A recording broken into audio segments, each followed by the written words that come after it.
Hola a todos y todas y bienvenidos a una nueva edición de Alerta Congreso.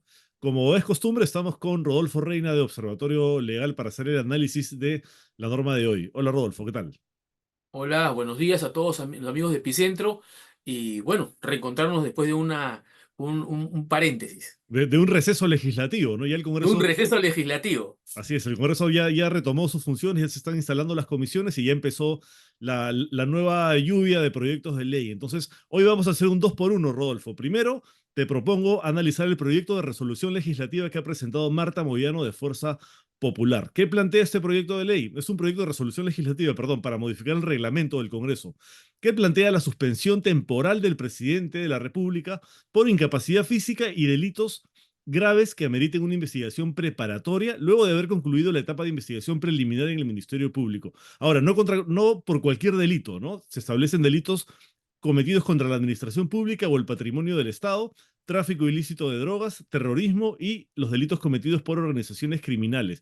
Se establece además que esta suspensión del mandato presidencial duraría 24 meses sin posibilidad de ampliación por los mismos hechos y que vencido ese plazo el presidente o la presidenta debería retomar sus funciones.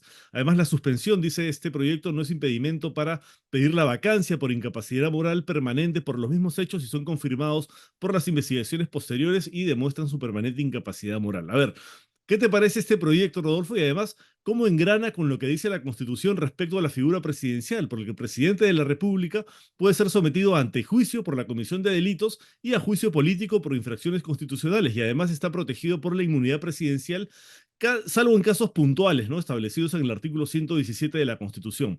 Y este proyecto añade ahora la figura de la suspensión temporal del presidente por delitos específicos. ¿Cómo la ves?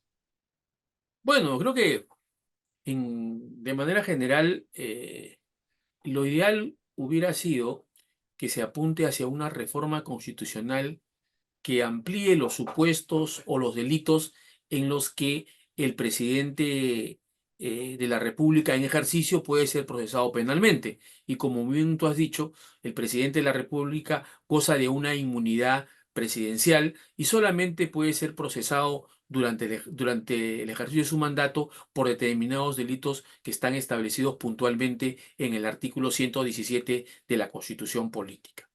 Entonces, sí, era importante hacer una reforma de ese artículo 117 y poner mayores supuestos y con esto podríamos allanar el camino para poder procesar a un presidente comprometido en graves delitos cometidos en el ejercicio de su función. Sin embargo, recordemos que una propuesta de este tipo que pretende desarrollar constitucionalmente los supuestos de suspensión temporal previstos en el artículo 114 de la Constitución Política no es nueva. Ya en el año 2022 se presentó una propuesta de modificación del reglamento del Congreso, ¿no? En este mismo sentido, sino que se establecía algunas diferencias respecto a la formulación que se está planteando en esta nueva propuesta de resolución legislativa. En primer lugar, en esa ocasión no se vinculó la posibilidad de la suspensión temporal del presidente de la República en ejercicio a una investigación preliminar o a la comisión de determinados delitos. En esa oportunidad también, cuando se discutió el tema en el año 2022, se planteó que la suspensión podía durar hasta 36 meses y que la votación calificada que se requería para esta suspensión temporal era de la mayoría absoluta, o sea, 66 votos. Sin embargo, en esta propuesta que se está planteando de resolución legislativa, que dicho sea de paso, es una propuesta de resolución legislativa que pretende, que está dentro del contexto de un nuevo reglamento del el Congreso bicameral. O sea, esta propuesta de resolución legislativa, en el caso de ser aprobada en los términos que se plantean, entraría en vigencia a partir del periodo parlamentario que se inicie O en sea, julio del 2026. Rodolfo, no se le podría aplicar a la presidenta Dina Boluarte pese a que ella tiene ya investigaciones fiscales en progreso. En efecto, como acabo de mencionar, esta propuesta que estamos comentando forma parte de una propuesta legislativa mucho mayor de un nuevo reglamento del Congreso de la República bicameral. Por tanto, no se le aplicaría a la presidenta Dina Boluarte. E inclusive, No obstante que ya había, como acababa de mencionar, una propuesta de resolución legislativa que modificaba el reglamento actual, con lo Ujú. cual, si se hubiera prosperado, podría ser de aplicación o de recibo también a la presidenta Dina Boluarte, respecto a las cuales ya se concluyó investigaciones preliminares y se ha formulado denuncia constitucional ante el Congreso de la República por temas relacionados con corrupción y temas relacionados con las protestas sociales que se Y dieron en... el anterior proyecto, ¿por qué no se aprobó? Porque cayó Pedro Castillo, porque hizo el autogolpe y salió del gobierno, porque por lo que me comentas era una propuesta que estaba directamente relacionada con Pedro Castillo, o sea, era para sacarlo del cargo, porque en ese momento recuerdo que se especulaba y había muchas opiniones sobre cómo remover a Pedro Castillo del cargo, y esta era una de las posibilidades que se barajaban en ese momento, ¿no? En efecto, cuando estaba Pedro Castillo en su ejercicio presidencial, sectores mayoritarios del Parlamento ensayaron diferentes alternativas para separar del cargo al expresidente Pedro Castillo, desde denuncias constitucionales de traición a la patria, modificaciones del artículo 117 para ampliar los supuestos habilitantes para procesar a Pedro Castillo en ejercicio. Luego también se quiso modificar planteamientos para modificar la votación calificada para la vacancia presidencial. Luego también se ensayó la posibilidad de interpretar extensivamente o restrictivamente la inmunidad presidencial, en el sentido que vía la aplicación de convenios internacionales anticorrupción se podría restringir la inmunidad y podría aplicarse a delitos de corrupción. En fin, hubieron varias alternativas en ese sentido. Y dentro de ese marco de alternativas estaba justamente también la modificación del reglamento del Congreso para desarrollar constitucionalmente los supuestos de suspensión temporal del cargo. Y justamente en ese contexto se dio el 25 de noviembre del 2022, se elaboró un predictamen que Ujú. justamente buscaba regular esta figura, y como he mencionado, se requería en ese momento solamente, se propuso en ese momento una mayoría simple y no estaba vinculada a la comisión de ningún ilícito penal. Sin embargo, ese predictamen o esa propuesta de resolución legislativa no fue ya considerada prioritaria, como tú bien dices, porque ya el presidente de la República, producto de su golpe de Estado, fue vacado y se paró el cargo, y hoy pesan sobre él varios procesos penales en curso, ¿no? Así es, bueno, y este caso pinta, digamos, cómo actúa esta coalición que controla el Parlamento.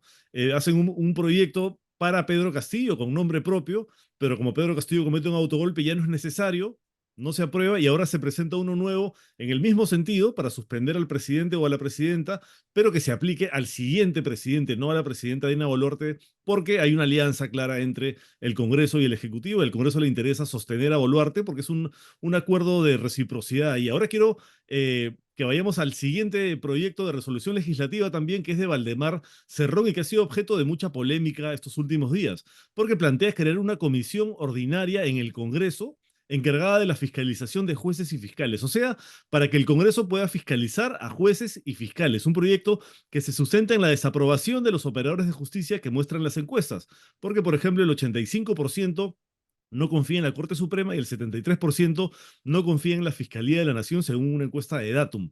Pero no menciona convenientemente que según la última encuesta de agosto del IEP, el Congreso tiene 91% de desaprobación. De eso no dice nada. Entonces se ha cuestionado este proyecto porque se dice que es un atentado contra la autonomía del Ministerio Público y del Poder Judicial. El propio presidente del Poder Judicial ha salido a decir que es inconstitucional y además que tiene una intención autoritaria de controlar a este poder del Estado. También se señala que atenta contra la separación de poderes porque le da al Congreso el control de los operadores de justicia. Un Congreso además con una gran cantidad de sus miembros investigados precisamente por el sistema de justicia al que el Congreso pretende intervenir. Y además en un contexto en que se acaba de aprobar, por ejemplo, otro proyecto que debilita al Ministerio Público, arrebatándole la primera etapa de la investigación y entregándosela a la Policía Nacional. ¿Cómo ves esta iniciativa de Valdemar Cerrón?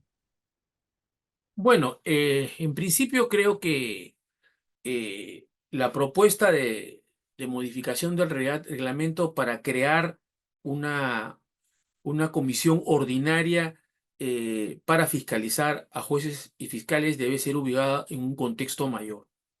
Un contexto en el cual debemos analizar un poco cómo la mayoría parlamentaria ha puesto en agenda y ha priorizado ciertas materias específicas en materia electoral, por un lado, y en materia del sistema de justicia. No olvidemos que la mayoría parlamentaria, por ejemplo, ha aprobado un conjunto de proyectos de ley que apuntan justamente a, a favorecer o poder interpretarse esas modificaciones de carácter penal en favor de los líderes políticos que, vinculados a las organizaciones políticas representadas en el Parlamento. Por ejemplo, se modificó la normatividad sobre colaboración eficaz.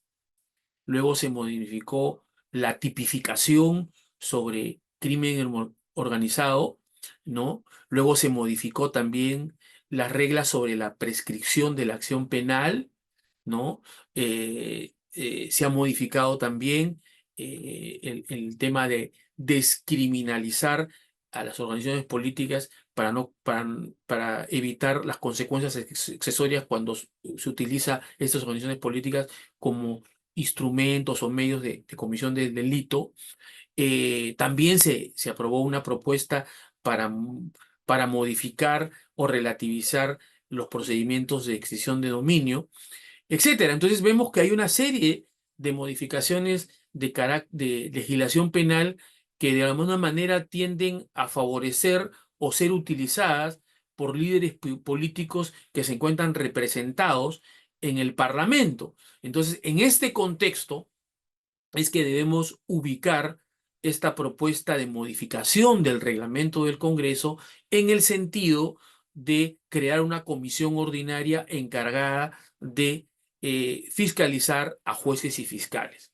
Sin duda, eh, una propuesta en el contexto antes descrito, ¿qué puede reflejar? Una intención, digamos, un poco de amedrentar, de presionar la actuación de jueces y fiscales que de repente tienen a cargo investigaciones o procesos penales relacionados con líderes políticos representados en el Claro. Parlamento, Claro, cuya del propio Perú Libre, ¿no? El hermano de Valdemar Cerrón es uno de ellos que está prófugo de la justicia, que ha sido condenado incluso.